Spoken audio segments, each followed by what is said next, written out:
In an instant, the Philadelphia Eagles edge group went from really concerning to really deep. I'll tell you why coming up next right here on the Locked On Eagles podcast.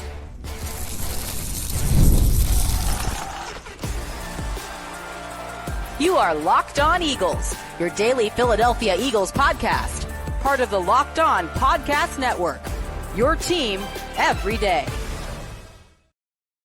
We thank you so much for making Locked On Eagles your first listen each and every day. Welcome in, Eagles fans, to this Monday edition of the show. I'm your host, Louis DiBiase. This episode is brought to you by Game Time. Download the Game Time app, create an account, use our code LOCKEDONNFL for $20 off your first purchase. We are getting ready for week 2 of the 2025 season. I will just say, in a nutshell, the Eagles, Cowboys, one possession win on Thursday Night Football.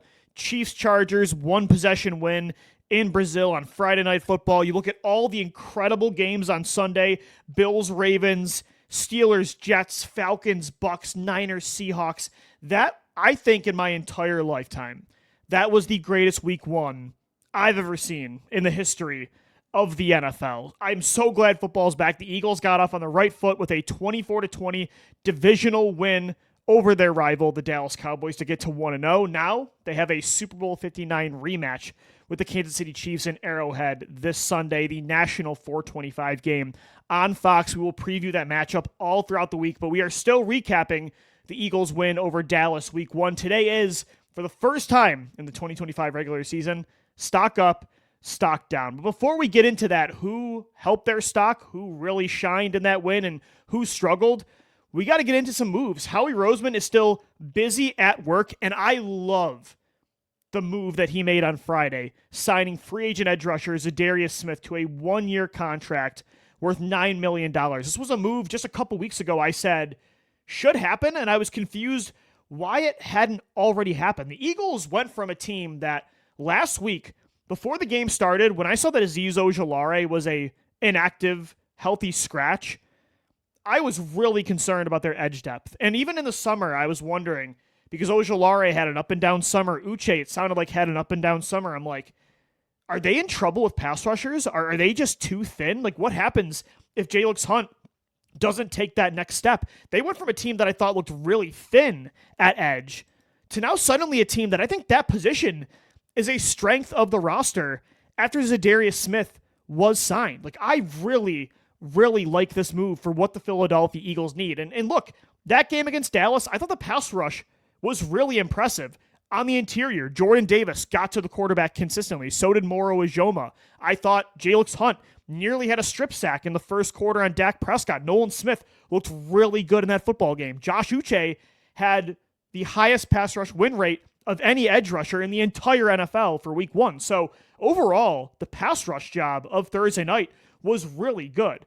But I kept saying to myself, they need a 4th guy in this edge group. And if Ojulari is not the player, if they are making him a healthy scratch in favor of Patrick Johnson's special teams ability, and Patrick Johnson was just signed to the active 53-man roster today, they need to add another guy. Like, they need a 4th player. And I think Za'Darius Smith is just the perfect player to add to this rotation because he's more of that classic, big, hand-in-the-dirt, vintage 4-3 defensive end. Somebody like who Josh Sweat was for this defense. Somebody like who Brandon Graham was for this defense. And when you look at the makeup of this edge group, you got a bunch of fastballs. You got a bunch of really good pass rushing specialists like Jalyx Hunt and Josh Uche. Jalyx Hunt is good against the run, but he's an undersized edge rusher. He's not your, again, traditional 4-3 hand-in-the-dirt kind of guy. Nolan Smith, elite player against the run, but not the biggest defensive end. Same with Josh Uche. He is, in its purest definition as of right now, a pass rushing specialist. To bring in a bigger player like Za'Darius Smith to kind of fill that Brandon Graham, Josh Sweat role is really enticing to me. And Za'Darius Smith, look, he could end up being this year's version of when you signed Robert Quinn in 2022, and he's just a name at this point, an aging veteran that's ring chasing but doesn't have it anymore, and he ends up just not being in the lineup, in the rotation at all. Like, that could be what this move is, but I think it's a lot closer to what the Eagles got out of Michael Bennett when they traded for him in 2018 from the Seattle Seahawks. And it was only for 1 year, but Michael Bennett gave the Eagles a really good season in 2018 where he had over 8 sacks. He was playing well on the inside at defensive tackle, rushing the passer from the interior, playing defensive end as well. I think the Za'Darius Smith signing is a lot closer to the Michael Bennett trade of 2018 than it's going to be the signing of Robert Quinn in 2022. Just listen to these numbers. Like, not only with the Browns and Lions last year did he have 9 sacks, but he had 67 pressures as well, which was 11th in the entire NFL. And he actually had the 4th most high-quality sacks last year, which means those are defined as a win, a pass rush win, where he sacked the quarterback, where he beat an above-average blocker based on grades. So Za'Darius Smith, as of last year, for the Detroit Lions, the 1 seed in the NFC, was their go-to pass rusher. In Philadelphia, he's going to be your 3A, 3B, rotating in with Josh Uche. I think, again, this edge group suddenly went from alarming before that game against Dallas started to now, I think it looks really good, not just on paper, but on the football field. When you combine the Za'Darius Smith signing and the performance of Josh Uche on Thursday night and Jalyx Hunt and Nolan Smith, I thought they all looked good. I feel so much better 1 week removed from where I was last week, I should say, where I was concerned about this group. Now suddenly I'm excited about it. I think that was a home run signing. And again, I just love that Howie Roseman is never settling and that he admits when he made a mistake very quickly and he tries to course correct. He's not bullish and digs his feet into the sand and says, like, I'm just going to ride this out because this is the move I made and I'm not going to admit that I'm wrong. Like Howie Roseman, he said from the start last year with Bryce Huff, this wasn't it. Like, he's just not the guy. Let's move on after a year, despite that big investment they made in him. This year, they bring in Azeez Ojulari, I think even over Uche, to be that third guy, that veteran in this room to replace Josh Sweat's production, considering Ojulari's track record.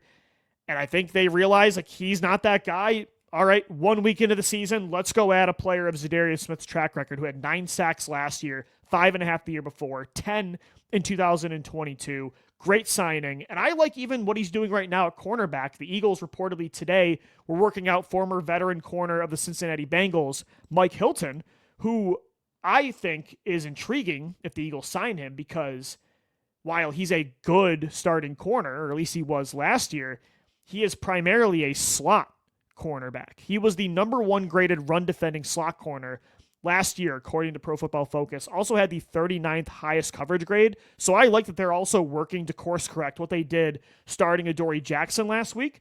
But it is interesting, like if they do bring in Hilton and he's that next move after bringing in Za'Darius Smith, that kind of does tell me that Cooper DeJean might be the move at outside corner with Mike Hilton in the slot. The fact that they're looking for slot players maybe says that, hey, they're considering for at least this year, DeJean's got to be the guy on the outside. And we don't want that long term. DeJean is, I think, the best slot corner in the NFL. He was incredible again against Dallas. I thought he was the only, sorry, Q, but I thought Coop was the only corner that had a good game on Thursday night against Dallas.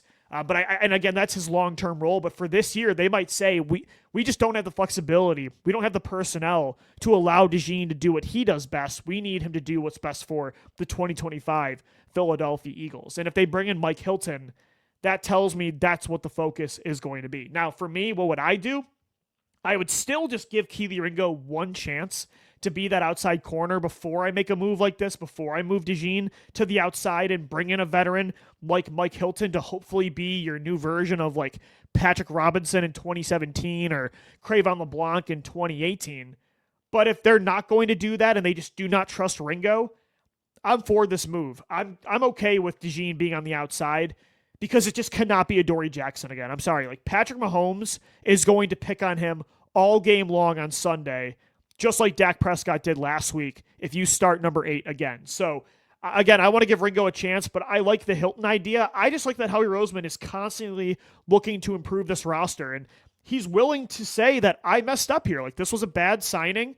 Now, how do I replace him? I'm not going to wait all year to do it. Like, how do we do this now? What other options do we have? He never gets complacent, and that's what I love about the Philadelphia Eagles general manager. It's what I loved about the Jacorian Bennett trade. Even if it doesn't work, it's what I love about the Za'Darius Smith signing. And if they bring in somebody like Mike Hilton, I'm all for it because the Eagles are trying to improve this roster for the 2025 season, and I like going all in on the now without, of course, sacrificing the future. All right, guys, we're going to get into stock up coming up next. Who shined in that win over Dallas? Don't go anywhere. We'll be right back. Today's episode of the Locked On Eagles podcast, we are brought to you by PrizePicks, the daily fantasy app where making the right call can actually pay off. You and I make decisions every day, but on PrizePicks, being right means cashing in.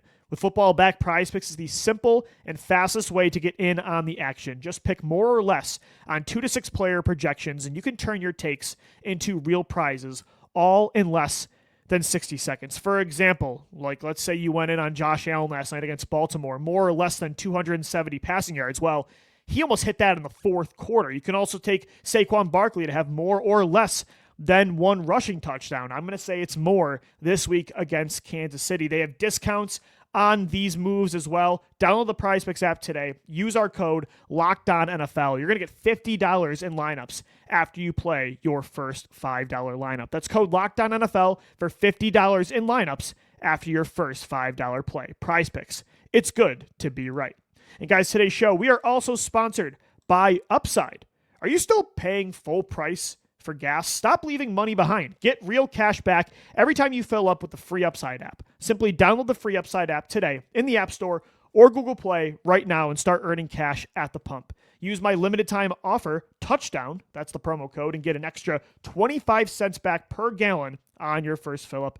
Every cent counts. You can make up to $300 a year just from buying the gas that you already needed. At first, I thought it was too good to be true, but it's totally legit. Real people are getting paid just to make their daily commutes, and you can too. Plus, you can cash out anytime to your bank account, PayPal, or an e-gift card for Amazon and other brands. Don't let this offer drive on by. Download the free Upside app now using our limited time promo code Touchdown for a limited time 25 cent per gallon bonus. That's promo code Touchdown.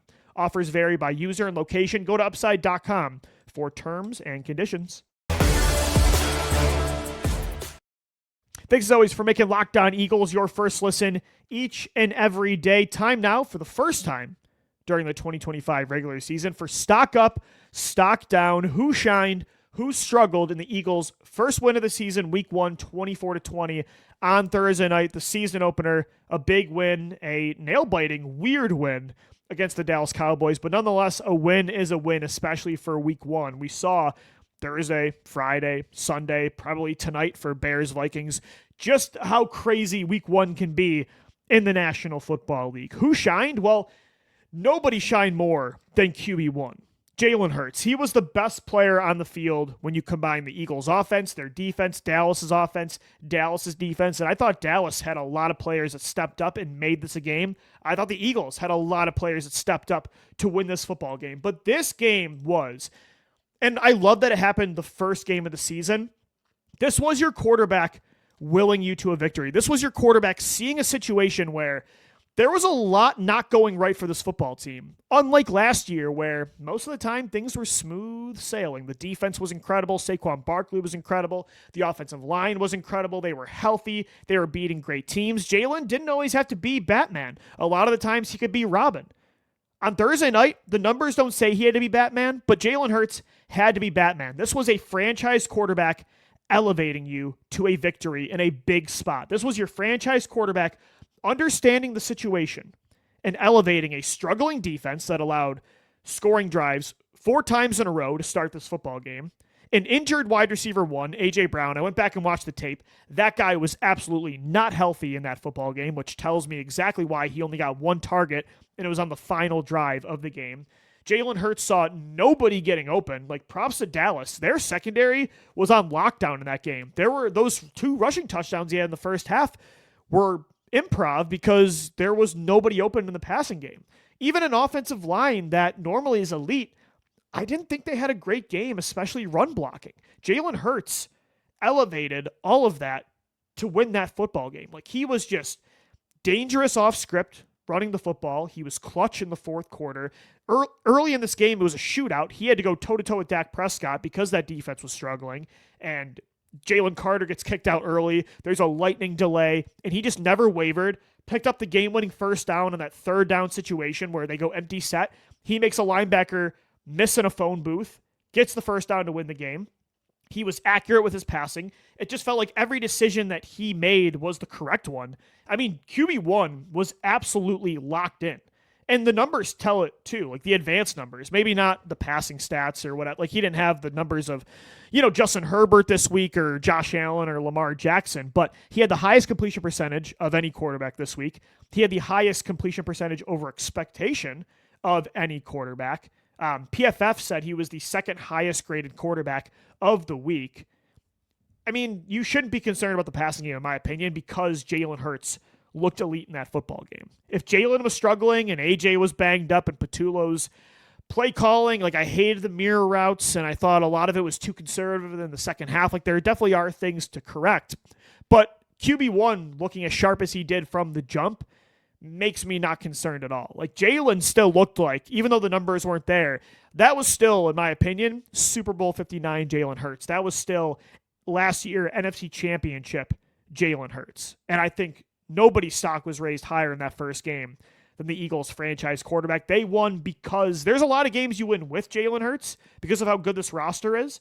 That was a game you had to win because of your quarterback, and you did win because of your quarterback. But there was a role player on offense that did help Jalen, and it was wide receiver Jahan Dotson. And look, the deep ball was awesome. What was it, a 46, 50-yard reception deep down the middle of the field? Like, it was an incredible catch. The concentration to track that ball down, to win one-on-one against a Cowboys corner that had that Cowboys secondary had a great game. That was awesome to see. Dotson continue to grow that chemistry with Jalen Hurts, to see how much better he looks this year as a receiver with Jalen than he did last year. It makes me feel confident that if A.J. Brown is injured and misses some time, or Devontae, that they'll still be able to throw. They'll be okay. They can rely on Dotson. Like that's a great part of what we saw on Thursday. And Nick Sirianni even shouted him out specifically after that football game. But what I was more impressed by with Dotson was how he's willing to do the dirty work. Like, not only is he now punt returning for the Eagles, but that block he had on the 20-yard Will Shipley reception in the first half, where he just put a defender in Dallas on his back. I don't know if it was a corner or a safety, but go back and watch this highlight, the Shipley run in the dump off in the first half where he took it for 20-plus yards, set him up in the red zone. Jahan Dotson destroyed his block. Like, he just bounced the guy out of the club. And that's so selfless to see a player that's like the fifth option in this offense that was a former first-round pick. For him to be such a willing blocker, to put his body on the line and to hit like that, when most games, Dotson is never guaranteed to even see the ball come his way once. In an offense that has so many stars, target monsters in front of him, for him to still be willing to do the dirty work and to make that kind of block, to punt return for this football team, when his number is called deep down the field, to make the play when Devontae Smith's not doing it, when A.J. Brown's not doing it. It's why I respected Dotson so much last year, even though the numbers were not there and he was barely involved. Anytime they called his number, whether it was the deep ball, the circus catch against Jacksonville, the deep back shoulder fade against Dallas in Jerry World, whether it was the touchdown against Green Bay in the playoffs, or, even the two big catches in the Super Bowl, Jahan Dotson always stepped up, and he did that again against Dallas. Stock up to Jahan Dotson. On defense, stock up to Jordan Davis. Jordan Davis, that looked like the Dexter Lawrence, Vita Vea kind of elite breakout that we've been wondering for years if Jordan Davis was ever going to be able to get to. He was one of the best players on the field on Thursday night, and the numbers back it up. He had 6 tackles, a tackle for a loss, 3 pressures, nearly had 2 sacks in this football game, and the best part, he had a career-high 50 snaps in this football game. That guy realized that Jalen Carter was not coming back in that matchup. It was up to him to be the one to play every down and not just be the classic 2-down run stopper that he's been since 2022. No, they needed everything from him that day. They needed him to chase down plays. They needed him to chase down Dak Prescott. They needed him to be a run stopper as well. They needed him to be the glue of that defensive line, the spine of the defense, and he was. I don't know. It was one game. We'll see what happens. I want to see where he's at in November and December and the playoffs as well. But if that's the version of Jordan Davis we're going to get all year, guys, the breakout might finally be here. That looked like Dexter Lawrence or Vita Vea, and that was super exciting. But The one I'm most excited to talk about is who I mentioned earlier in the show. It's Josh Uche. Stock up to Uche, who, by the way, I said it earlier, of all NFL pass rushers in week 1, he had the highest pass rush win rate and pass rush grade, according to Pro Football Focus, of any edge rusher, of anybody in the NFL. He was actually the highest graded defensive player in football this week. Howie Roseman might have gotten another steal. Uche looked like the 2022 10.5 sack player that the New England Patriots got. He looked like a guy that, okay, you can understand why he was a second-round pick out of Michigan in 2020. He led the team in pressures with 4. He led everybody in the league in pass rush win rate. He nearly had a strip sack in a big moment at the end of the game. He created pressure late in a close matchup. He was bendy, explosive, a pass rush specialist, which is exactly the way that Fangio should use him. He kind of looked like a poor man's Hassan Reddick out there. I mean, that's the way his style, that's the kind of player he reminds me of. And if you get that out of Uche and now Za'Darius Smith is the 9-sack player of last year, I'm telling you, like I said earlier in the show, this edge rusher group is suddenly a strength. Like, I love this rotation of Smith, Hunt, Uche, and Smith. The Smiths, Hunt, and Uche, like, sign me up. Uche was incredible. I mean, the bend on some of those rushes were just unbelievable. And that first step off the line of scrimmage was really impressive. They might have found a gem there with Josh Uche. And then one more stock up for week 1, the linebackers, Jahad Campbell and Zach Bond. We used to pray for times like this, guys. The Philadelphia Eagles, it's crazy. A Howie Roseman-led organization might have the best linebacker duo in football, but I think that's the reality. Jahad Campbell forces a fumble, the biggest play of the game maybe, to get the ball back for the Eagles, only up by 4. He forces a fumble playing on the edge. He broke up a deep ball at inside linebacker. He was everywhere on the field, and that's exactly why we were so excited when they drafted him, is because we knew he could impact the game on the edge, inside linebacker, blitzing through the A-gap, as a run stopper, going sideline to sideline with that range and speed, the ability to make that kind of pass breakup deep down the field with that length and that speed. Campbell looks like a do-it-all player already, and PFF actually graded him out as the best defensive player in that football game combined, when you combine Dallas's defense and Philadelphia's. If I'm Cooper DeJean, it's a tough day because I don't know if you're getting your job back, man. Like, Jahad Campbell was unbelievable. And Zach Bond, too. The game-saving chase-down tackle on Miles Sanders. He had a great deep ball pass deflection of his own in the end zone. He saved basically 2 touchdowns in this game. He had some big plays against the run as well. It's hard to not picture, like, oh my God, the Eagles have their own version of, Patrick Willis and Navarro Bowman, or Brian Urlacher and Lance Briggs. I'm getting ahead of myself. It's only been 1 game, but that's the potential. I mean, you have an all-pro first-team linebacker in Zach Bond who looks just as good this year. It looks like last year was no fluke. And then a first-round Swiss Army knife from hell in Jahad Campbell wrecking havoc already. That was the best part of the defense, in my opinion, were the linebackers on Thursday. And that's exciting, because if the Eagles suddenly have that with the secondary they do and the young defensive linemen and Jalen Carter coming back eventually, we'll see if he gets suspended, hopefully not. This defense is going to be just fine. They're going to be just fine. And because of those linebackers, the Cowboys didn't score a single point in the second half. And I think a lot of that was because of Jahad Campbell and Zach Bond. You won that game, I think, in large part because of the linebackers. All right, guys, stock down. Coming up next right here on Locked On Eagles. Today's episode of the Locked On Eagles podcast is brought to you by Game Time. The NFL season is back, and it's better than ever. And honestly, there's nothing better than being in the stadium surrounded by fans, cheering on your team. But let's be honest, getting tickets, it can be a hassle. Between queues, login screens, and prices jumping at checkout, it can get frustrating. That's why I use Game Time, the app that gives the advantage back to fans. Game Time is fast, easy, and backed by the Game Time guarantee. You'll always get 100% authentic tickets delivered on time and at the best price. Plus, all fees are included, so the price you see is the price you pay. I pulled up Game Time, and just in a couple taps, I saw some amazing deals. I'm talking about Philadelphia Eagles tickets for as low as $100. Plus, the app shows you, on top of the great price, the great view that you're going to get at your seat, so you know there are no surprises whatsoever. Download the Game Time app, create an account, use our promo code LOCKEDONNFL for $20 off your first purchase. Terms apply. Again, that's promo code LOCKEDONNFL for $20 off Swipe, tap, ticket, go. Download Game Time today. All right, guys, time now for Stock Down after the Eagles' 24-20 win over Dallas. While it was a big win, and a win is a win, not everybody played as well as they did in 2024. Like, this definitely was a rocky start to the season. There's definitely work to be done if the Eagles want to get a win against the Kansas City Chiefs in Arrowhead this Sunday. Already a massive, massive game coming up just 2 weeks into the season. And the first Stock Down is the most obvious one. I mentioned him earlier. You're not going to win a lot of football games if this guy is a starter and he's getting picked on the way he did on Sunday. Stock down to Adoree Jackson. I've been saying it since June. I didn't want to be vindicated. I didn't want to be proven right, but I was. I said in July, at the end of July, not only do I think he is not the starter over Kelee Ringo, or then eventually when they traded for Jacorian Bennett, but I don't even think he should be on the 53-man roster.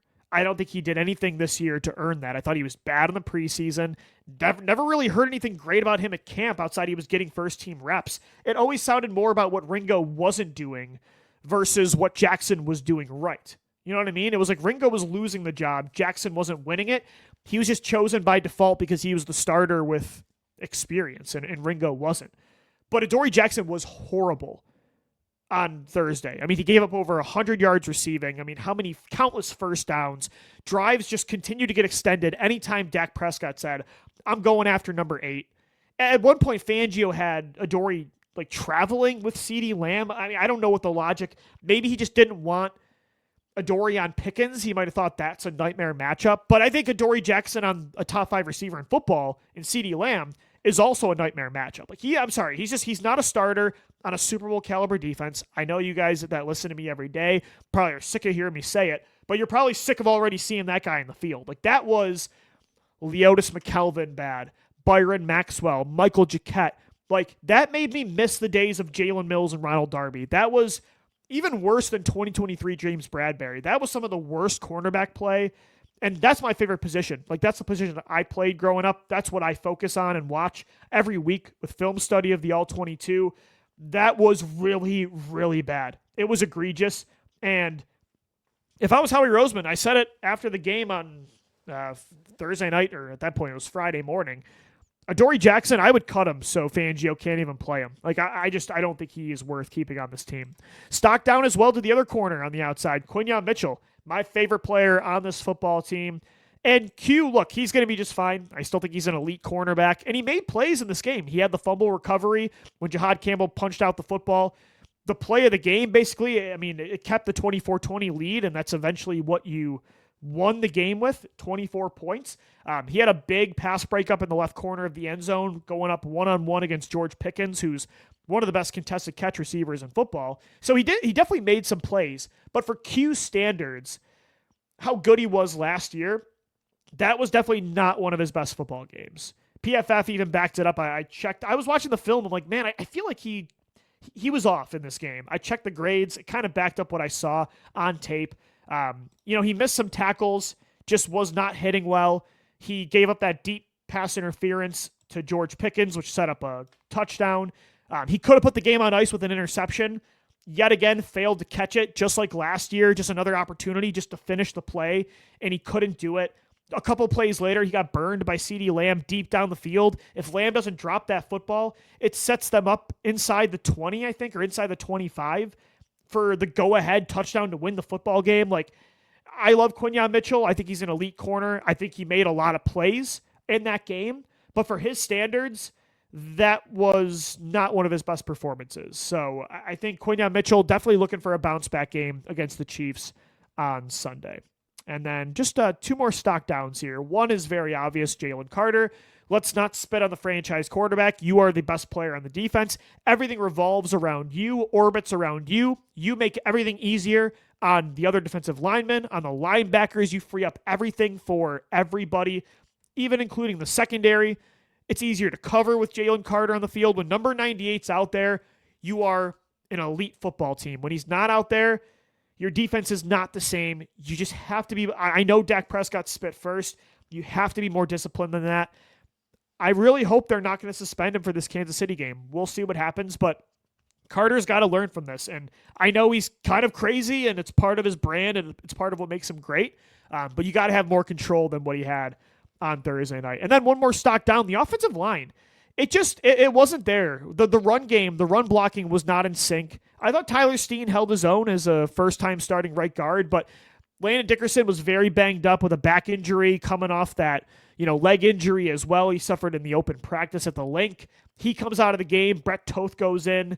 They just were not the same after that. I just thought the offensive line just had a rare off game from a run blocking perspective. I thought they protected Jalen Hurts pretty well. But then even in the second half, like after the lightning delay was over, they couldn't figure out the pressure packages Dallas was sending. They were not picking that up well. Jalen was kind of running for his life. So kind of an off game from the offensive line. I definitely want to bounce back from them as well on Sunday against Kansas City. We'll dive into that matchup all week. Make sure you subscribe to Locked On Eagles on all podcast platforms. Until tomorrow, though, thanks so much for making us your first listen each and every day. Thanks so much for downloading, watching, and listening, and let's go Birds. Fly, Eagles, fly.